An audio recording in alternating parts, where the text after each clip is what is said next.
Today's topic is cell death and degradation of cell.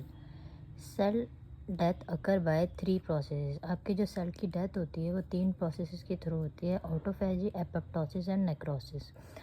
First one is autophagy. Autophagy को आप self eating process भी कह सकते हैं, क्योंकि इसमें क्या होता है, सेल खुद ही जो है वो क्या करते हैं, अपने आप को बाइट करके सेल की डेथ होती है. ठीक है, ये एक नॉर्मल फिजियोलॉजिकल प्रोसेस होता है जिसमें क्या होता है, आपके सेल जो है वो बॉडी में डिस्ट्रॉय होते हैं प्रोटीन डिग्रेडेशन की वजह से. ठीक है, ताकि वो बॉडी के नॉर्मल फंक्शन को क्या रख सकें, मेंटेन रख सकें. ठीक है, और इसमें जो भी ऑर्गेनेल्स होते हैं जो डिस्ट्रॉय हुए होते हैं वो दोबारा रिसाइकिल होते हैं और क्या करते हैं, न्यू सेल की फॉर्मेशन में टेक पार्ट लेते हैं. ठीक है. और आपका ऑटोफेजी जो होता है ये एक non apoptotic program cell death होती है. ठीक है. Second one is apoptosis. आपकी ये जो एपोप्टोसिस होती है, ये जो होती है, इसको आप सेल सुसाइड भी कह सकते हैं. क्यों? क्योंकि ये एक प्रोग्राम्ड सेल डेथ होती है. इसमें एक पूरे प्रोग्राम के थ्रू सेल की डेथ होती है. ठीक है. और इसमें क्या होता है, by which growth of the body progress without any stress and damage. और इसमें क्या होता है, ताकि हमारी बॉडी प्रोग्रेस करते रहे, ग्रोथ कर सके किसी भी डैमेज या फिर स्ट्रेस के बगैर.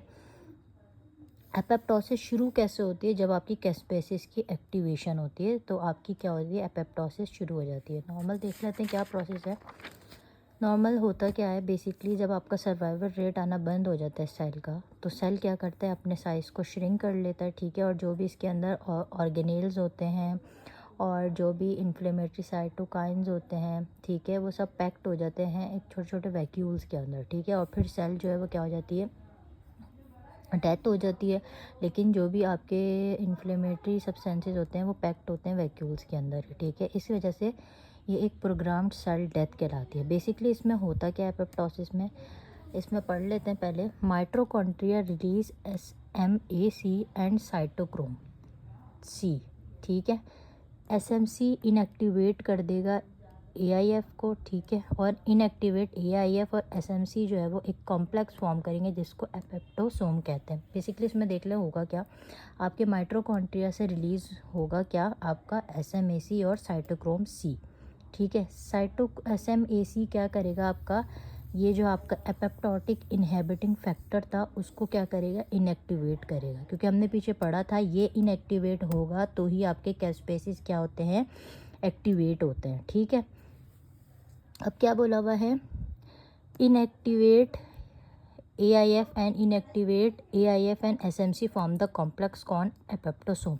अब आपका SMAC और इनएक्टिवेट AIF ये दोनों मिलके एक कॉम्प्लेक्स फॉर्म करेंगे जिसको आप क्या कह रहे हैं, एपोप्टोसोम. ठीक है, apoptosome and cytochrome C activate the caspases leading to apoptosis. अब क्या होगा, आपका साइटोक्रोम C और एपोप्टोसोम, ठीक है, ये दोनों मिलके क्या करेंगे, आपका कैस्पेसिस को एक्टिवेट करेंगे और ये एक्टिवेट होगा तो आपकी एपोप्टोसिस फॉर्म्ड हो जाएगी. ठीक है. अच्छा, third process is necrosis. Necrosis एक अनप्लान्ड डेथ होती है जो किसी भी अगर inflammation, accident, heat, trauma, radiation किसी की वजह से भी आपकी अगर सेल की डेथ हो जाती है जो कि अनप्रोग्राम्ड या अननेचुरल या अनप्लान्ड होती है तो आपकी क्या कहलाती है, डेथ नेक्रोसिस कहलाती है. इसमें क्या होता है, आपकी जो सेल होती है वो सेल मेम्ब्रेन होती है या सेल होता है वो डैमेज हो जाता है जिसकी वजह से जो भी आपके ISF के अंदर कंटेंट्स होते हैं वो लीक हो जाते हैं. ठीक है, सेल डेथ हुई और इसके अंदर जो भी ISF के अंदर कंटेंट्स है वो सब क्या हो जाते हैं, लीकेज हो जाती है उनकी. ठीक है, injured organelles also release calcium. अब आपके जो ऑर्गेनल्स भी रिलीज़ हुए हैं या इंजर्ड हुआ है उसमें से भी क्या होता है, आपका कैल्शियम वगैरह सारा रिलीज़ हो जाता है. ठीक है, calcium and leak content of ISF release toxins. अब जो भी ऑर्गेनल्स या कैल्शियम रिलीज़ हुआ होता है वो रिलीज़ कर देते हैं किसको, टॉक्सिन्स को. मतलब टॉक्सिन्स को और जो भी इन्फ्लेमेटरी सब्सटेंसेस होते हैं उसको क्या कर देता है, रिलीज़ कर देते हैं. आपका सेल जो होता है स्वेल हो जाता है, सेल का साइज़ भी क्या हो जाता है, इंक्रीज़ हो जाता है. ठीक है, toxin activate the lysosomal enzyme. अब जो भी टॉक्सिन्स बाहर रिलीज़ हुए होते हैं वो आपके लाइसोसोमल एंजाइम्स जो होते हैं उनको एक्टिवेट करते हैं जिसकी वजह से जो भी सेलुलर, सेल के अंदर या सेल के बाहर जो भी सेलुलर कॉम्पोनेंट्स होते हैं उसको क्या कर देते हैं, डिग्रेड कर देते हैं, खा जाते हैं. ठीक है, जिसकी वजह से क्या हो जाती है, आपकी necrotic death of the cell. ठीक है, नेक्रोटिक डेथ हो जाती है सेल की. ठीक है। और इसमें सारे सराउंडिंग टिश्यूज़ जो होते हैं ना वो डैमेज हो जाते हैं, क्योंकि इसमें जो टॉक्सिन्स होते हैं, इन्फ्लेमेटरी सब्सटेंसेस होते हैं, वो सब ऐसे ही बाहर रिलीज़ हो जाते हैं, क्योंकि आपके सराउंडिंग टिश्यूज़ को, सेल्स को, सबको क्या कर देते हैं, डैमेज कर देते हैं। ठीक है। I hope you understand my lecture. Kindly subscribe and like my channel. Thank you.